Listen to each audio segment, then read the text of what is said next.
Bonjour à toutes et à tous, c'est Gaëtan Trader, j'espère que vous allez bien et bienvenue pour l'avant-bourse du 29 janvier, donc l'avant-bourse pour la semaine du 30 janvier. Alors cette semaine, il y aura quand même pas mal de choses à regarder ensemble, notamment du côté des annonces, parce qu'avec les taux d'intérêt qui arrivent, ça risque de faire fortement bouger le marché. Donc on va regarder tout ça ensemble et ensuite on va passer à l'analyse et en même temps je vais vous montrer ma performance du mois de janvier. Comme celui-ci se termine, je vais en profiter pour vous montrer ce que ça a donné. Donc je vais d'abord commencer par la performance, comme ça on met l'aspect performance à côté et puis on attaque avec l'analyse complète. Et là je vous mets à l'écran, voilà, donc là c'est le compte Accelerated. Parce que pour ce mois, que j'ai fait une vidéo la semaine passée sur MyForexFund, j'ai un compte perso IC et un compte Fundit MyForexFund, dont un compte Accelerated. Donc en gros, l'idée, c'est qu'on est directement fundit, il n'y a pas de phase d'essai, mais on ne prend que 50% des bénéfices, mais on peut scaler le compte. Donc là, pour résumer, de 2000, je suis passé à 2200, j'ai donc gagné les 10%. Sur les 200, je vais pouvoir retirer 50%, donc mettre 100 euros dans ma poche, qui est le prix du compte. Donc là, je suis neutre par rapport au prix du compte. Et le compte va maintenant monter à 4000 $ pour la suite. Et à 4400, il pourra monter à 6000, à 6600, à 12 000 à chaque fois. Ça monte comme ça graduellement jusque 300 000 $. Donc pour le compte perso, par contre, je vous ai mis le lien en description via le challenge que je poste tous les mois depuis maintenant plus de 3 ans. Depuis 2019, je partage toutes mes performances et vous allez pouvoir voir que le mois de janvier était quand même plutôt bon. Mais je vous invite à regarder dans la description ou en premier commentaire. Comme ça, vous avez tous les détails de ce mois de janvier. Donc au niveau des annonces pour cette semaine, on a quand même un calendrier assez chargé. On voit qu'on a notamment mardi, mercredi, jeudi, on a vraiment des journées qui sont super chargées entre l'IPC, l'évolution de chômage, la confiance des consommateurs et surtout les taux d'intérêt. Les taux d'intérêt, c'est vraiment le truc que les marchés attendent depuis maintenant plusieurs mois, depuis début décembre. C'est vraiment le chiffre qui est le plus regardé et attendu. Alors actuellement, si on regarde ici, voilà, décision des taux de la Fed, 4,5 annoncé 4,75, donc une augmentation de 25 BPS. Donc pour faire un petit rappel économique, plus les taux d'intérêt montent, plus ça coûte cher d'emprunter, donc plus c'est difficile de bien faire tourner l'économie. Le but c'est de faire ralentir l'économie et donc de faire diminuer l'inflation. Et c'est exactement ce qui se passe actuellement aux États-Unis. On est passé de 9-10% d'inflation à plus que 6%. Plus que, mais c'est en train de quand même pas mal évoluer dans le bon sens. Donc là, on est sur une augmentation prévue de 25 BPS, entre 25 et 50, mais potentiellement plutôt 25. Et de ce qu'on voit, le but de Powell était d'arriver à 5% et ensuite on va peut-être stagner un petit peu avant de rediminuer, mais d'ici là l'inflation devrait être totalement combattue. Donc voilà, un très bon move de la part des US. Et du côté des Européens, on voit ici les taux d'intérêt, voilà, 2,5 à 3. Donc une augmentation de 50 BPS, mais parce que voilà, on est un peu en retard par rapport aux US, on a beaucoup d'inflation, on tourne toujours entre 8 et 9%. Et malgré tout, les taux d'intérêt sont qu'à plus ou moins la moitié des US. Donc c'est pour ça qu'on va devoir accélérer. Maintenant, voilà, mercredi et jeudi, vraiment les 2 jours où il va vraiment être patient sur les marchés, ne pas anticiper parce que les taux d'intérêt, c'est vraiment ce qui va secouer le marché. Donc vraiment à surveiller. On attaque maintenant l'analyse en 4 heures, à commencer par le DAX. Donc le DAX, toujours aussi puissant, toujours collé tout en haut. On peut voir ici en 4 heures notamment que depuis le début janvier, donc le bottom ici c'est 30 décembre de janvier, donc c'est vraiment le début de l'année. On va tracer une échelle tout en haut et là on voit 10,5%. Donc ça veut dire que le marché à son plus haut avait pris 10,5% depuis le début de l'année. Donc ça fait moins d'un mois, donc c'est quand même énorme. Actuellement, il en est ici, donc 9,64%, donc il est 1% plus bas. Malgré tout, on est quand même sur une hausse assez colossale, assez solide. Et surtout, il ne corrige pas beaucoup. On va voir juste après avec les US un petit peu en comparaison et c'est fort différent. Retenez bien le mouvement que vous voyez, une grosse jambe haussière, une petite correction et un petit flag. D'ailleurs, on peut tracer le petit flag avec des obliques, on peut voir comme ceci, hop, hop, on voit que ça commence à se compresser et que potentiellement il va y avoir une sortie par le haut ou par le bas. Mais de mon point de vue, ça va attendre les taux d'intérêt pour prendre une décision. C'est-à-dire que si les taux d'intérêt plaisent et vont dans le sens du marché, eh bien on peut très bien avoir un gros up. Pourquoi pas aller chercher le plus haut de l'année à 15 260 ou même si on est un peu fou, aller un peu plus haut à 15 600. Ensuite, le niveau le plus haut, ce sera 16 000, ce sera les plus hauts historiques. Donc n'hésitez pas, si on approche des plus hauts historiques, j'ai fait une vidéo de comment approcher le marché en cas des plus hauts historiques, parce que c'est un petit peu différent du trading habituel. Des choses à considérer.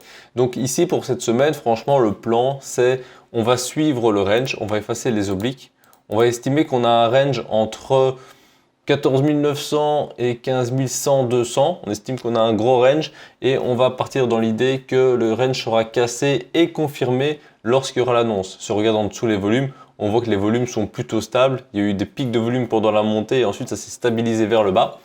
Donc pendant l'annonce, ça risque d'avoir un spike de volume et de là on risque de récupérer un mouvement un peu plus solide parce que pour l'instant voilà ils sont en haut mais ils savent pas trop s'ils vont casser par le haut ou pas, ils vont pas casser par le bas non plus.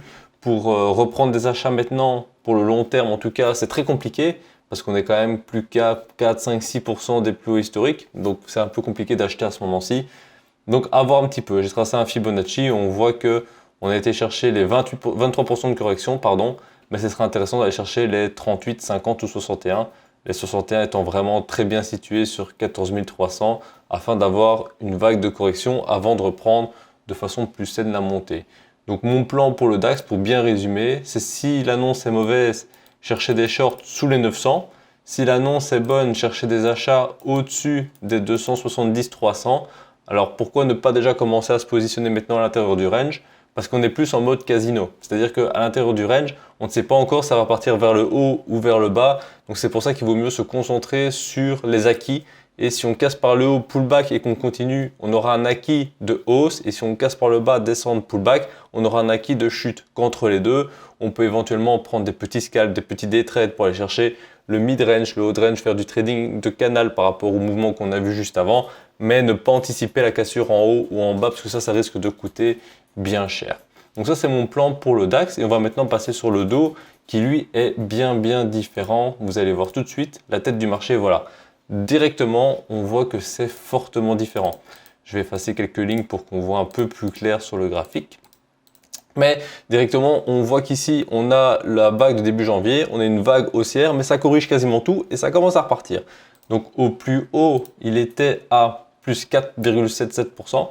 Donc c'est plus ou moins la moitié, voire le tiers, bon on va dire 30%, ouais, 30-40% du DAX. Il a corrigé jusqu'à redescendre à plus 0,5 du mois. Et ensuite, là, il a commencé à reprendre et il a repris 3% pour se clôturer ici sur les 34 000 en fin de semaine.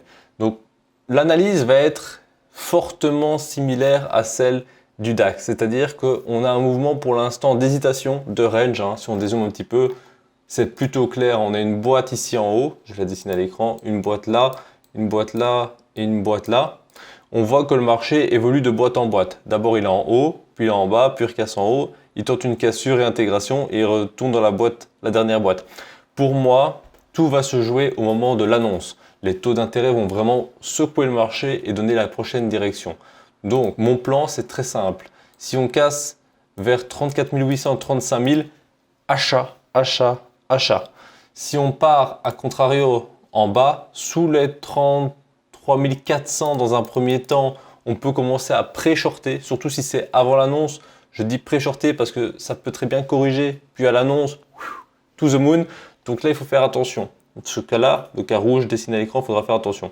Par contre, le cas qui sera super safe, c'est vraiment grosse chute, cassure pullback des 32 400, ce qui ne se produira évidemment que si l'annonce est mauvaise. Ne plaît pas au marché en tout cas, et à ce moment-là, ça sera un trade confirmé avec beaucoup plus de probabilité. Une fois de plus, comme pour le DAX, on peut trader ces mouvements-là. D'ailleurs, moi, je scalpe tous les jours. Ici, je fais l'analyse H4 pour bien comprendre le contexte général. Ça me fait du bien d'ailleurs, parce qu'en scalping, je travaille sur du 55 volumes. Donc, je suis vraiment dans le feu de l'action. Et une fois par semaine, avec l'avant-bourse, avec vous, eh bien, ça me permet de voir un peu en recul du marché et de comprendre un petit peu la situation, faire le point sur la macroéconomie, sur la situation globale. Et ça m'aide à prendre des décisions plus tendancielles, plus certaines, dans mon scalping en tout cas.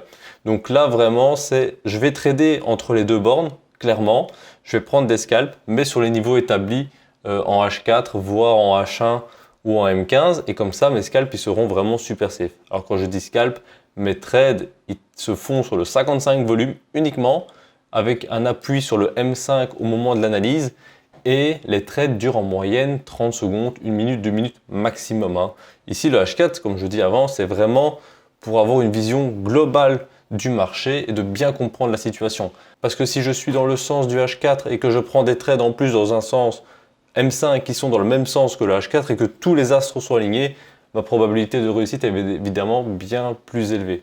Donc c'est pour ça que cette analyse H4, malgré que je suis en scalping et tes positions durent quelques minutes, voire quelques secondes, c'est quand même super pertinent et c'est très important à faire pour comprendre le marché et savoir surtout à quel moment ça va secouer. Parce que si je ne regardais pas tout ça, je ne saurais pas qu'avec les taux d'intérêt, ça va secouer, etc. Donc je sais que je risque d'avoir un marché peu volatile jusqu'au moment de l'annonce et là, ça va vraiment partir. Donc ça me permet aussi de me préparer pour ma semaine. Donc voilà pour l'analyse du DAX et du Dow. Je vous ai aussi partagé ma performance sur la propre firme. Donc pour l'instant, j'ai payé 99 $, j'ai gagné 99 $, donc je suis even. C'est la première étape, bien sûr. Maintenant, je vais commencer à scaler le compte petit à petit. Je vous ai partagé aussi en description, en commentaire, le mois sur mon compte perso. D'ailleurs, vous allez peut-être être surpris parce que le mois était quand même plutôt bon. Et donc, je vous invite à aller regarder tout ça. N'hésitez pas à me dire en commentaire si vous voulez que j'analyse un autre marché. Si le format vous plaît, bien entendu, c'est vous qui donnez la force de soutenir le format de l'avant-bourse parce que ça permet d'avoir vraiment une bonne vision pour préparer sa semaine. Ça permet de partir sur une base saine. Et voilà, je vous souhaite à tous un excellent fin de dimanche et une très bonne semaine de trading. Bon week-end à tous!